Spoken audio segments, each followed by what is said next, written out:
DMTV Info, votre chaîne d'information en temps réel. La politique, la santé, le sport, les faits de société, la musique, les rumeurs et bien plus encore.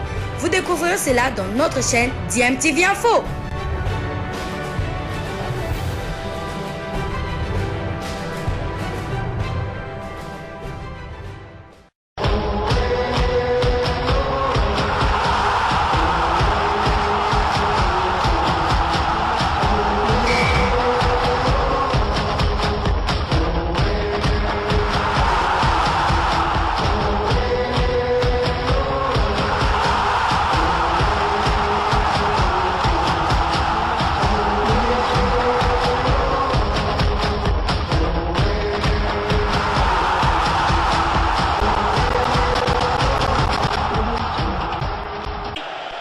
Vous êtes sur DMTV, bonjour ou bonsoir, tout dépend de l'heure à laquelle vous nous suivez. Tout le plaisir est pour nous de vous retrouver, mais surtout de savoir que vous êtes nombreux en train de suivre votre chaîne YouTube DMTV.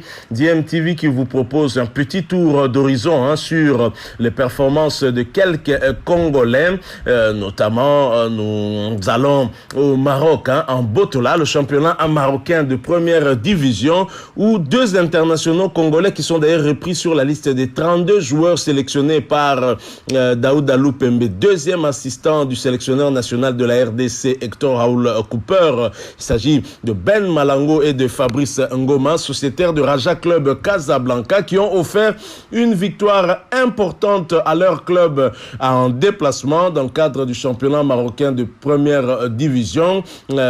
Fabrice Ngoma ainsi que Ben Malango sont les deux seuls buteurs du jour pour une importante victoire pour leur club en première division marocaine. Les deux Congolais du Raja Club ont marqué et ont permis en tout cas à leur club de se rapprocher de la première place et ainsi de mettre un peu plus de pression sur le leader au classement marocain de première division. C'est Wydad Casablanca. Alors Ben Malango, qui est l'homme du match pour moi en tout cas, parce qu'il a inscrit un but et il a offert aussi une passe décisive à son compatriote Fabrice Ngoma à Luamba. Ben Malango a ouvert la marque à la 33e minute et puis à la 70e minute, il offre une passe décisive à Fabrice Ngoma pour le deuxième but, le but du break, le but du KO qui permet à Raja Club de Casablanca de gagner ce match à l'extérieur du pays sur le terrain de Mouloudia Oujda et sur la marque évidemment de 0 but contre 2.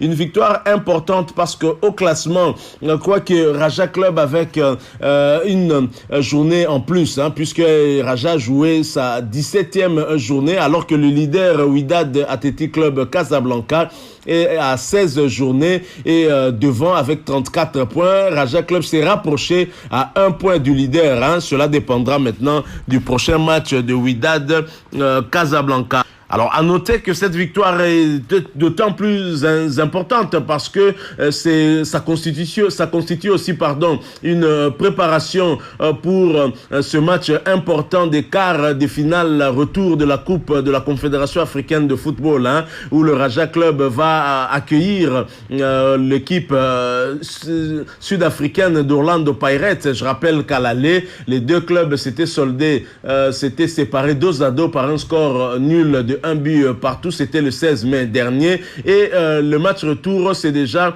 le 23 mai prochain, donc soit 3 jours après leur victoire en championnat. Je pense que ça c'est pour redonner en tout cas un peu plus de morale aux joueurs pour mieux aborder ce match contre Orlando Pirates et chercher cette qualification pour les demi-finales de la Coupe de la CAF. Voilà tout, belle performance en tout cas pour les Congolais du Maroc.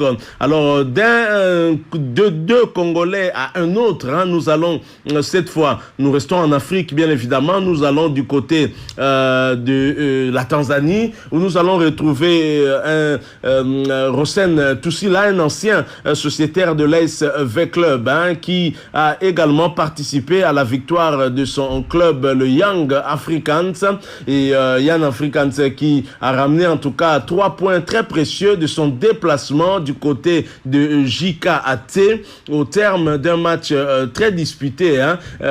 L'équipe du peuple a fait le nécessaire en allant en tout cas infliger une défaite 0 but contre 2 à l'équipe locale, obligée de faire un bon résultat afin de maintenir la pression sur Simba qui continue à trôner en tête du classement tanzanien de première division. Rosen Toussila et ses coéquipiers l'ont remporté en tout cas de la plus belle des façons, grâce notamment à un but signé à la 33e minute par Rosen Toussila, but du break, puisque ça a permis à son club de conforter en tout cas son avance au score face à son adversaire du jour. Rosen Toussila a été en tout cas l'un des joueurs clés de cette réussite de Young Africa. Il faut dire que aussi l'international congolais Moukoko Otonombe était absent pour cette rencontre. Il est toujours convalescent. Alors Moukoko Otonombe convalescent du côté de Young Africans, mais Daouda Lupembe le sélectionne pour le stage de Tunis. Est-ce que vous comprenez quelque chose? Ça signifie que cet entraîneur sélectionne sans même avoir la fiche technique, une mise à jour des joueurs, et c'est quand même malheureux, c'est triste que nous puissions vivre des choses pareilles. Et pourtant, nous sommes à une époque où il suffit simplement d'un message au niveau du Messenger, d'un message WhatsApp, d'un appel WhatsApp pour avoir des nouvelles. Donc, on sélectionne un joueur qui est blessé, qui est convalescent, qui ne joue même pas avec son équipe, et on le met en équipe nationale, un joueur qui évolue en Tanzanie. Il faut être sérieux, franchement. Je crois que vivement que Hector Raoul vienne pour prendre en main cette équipe nationale pour éviter des aventures pareilles. On sélectionne des joueurs sur base des noms, sur base de leur fiche technique d'il y a 2 mois, d'il y a même une année, au lieu même de se référer à la situation du joueur actuellement. Non, on le sélectionne. Moukoko Otonombe, convalescent, il ne joue pas, mais ici on le sélectionne, un joueur qui joue en Tanzanie. Et vous allez espérer aller à la Coupe du Monde Qatar 2022 avec un joueur qui ne joue pas en Tanzanie, mais vous le sélectionnez en équipe nationale. Il faut être sérieux, coach Daouda Lupembe. Ça ne va pas. Je pense que ce n'est pas de cette façon que la République démocratique du Congo pourra aller loin. Surtout dans un groupe où c'est vrai, on va se retrouver avec la Tanzanie et qui connaît bien, ces Congolais qui évoluent de ce côté-là. Et vous allez nous mettre un Congolais qui n'est même pas 50% pour qu'il puisse jouer à une rencontre importante. C'est quand même triste. Alors nous allons terminer ce petit tour d'horizon par l'Orient en France pour avoir des nouvelles de notre international Yohan Wissa. Vous le savez, il n'est pas dans la liste des 32 joueurs. D'abord pour une raison de maternité. Il attendait famille d'après les informations que nous avions reçues. Et puis aux dernières nouvelles, on a dit qu'il pourrait être présent lors de ce stage de Tunisie. La RDC doit affronter la Tunisie ainsi que le Mali pour la préparation des 2 premières journées des éliminatoires de la Coupe du Monde Qatar 2022 contre la Tanzanie lors de la première journée et le Bénin pour la deuxième journée. Et Yohan Wissa s'était blessé lors de ce duel qui avait opposé son équipe Lorient à Metz. Et bien évidemment, le joueur congolais avait été ménagé le mercredi en attendant en tout cas des nouvelles du côté de l'infirmerie. Et visiblement, tout semble revenir à la normale puisque l'attaquant congolais qui avait été victime d'un coup au niveau de la cheville lors de l'avant-dernier match face à Metz, on l'a mis au repos le mercredi et finalement on a constaté une entorse de la cheville qui n'est pas si grave aux dernières nouvelles, ce qui justifie justement son retour aux entraînements hier jeudi 20 mai 2021, mais néanmoins sa disponibilité pour ce dernier match, ce sprint final reste quand même un tout petit peu à voir, mais c'est déjà une très bonne nouvelle pour Lorient. Ça signifie que le joueur pourrait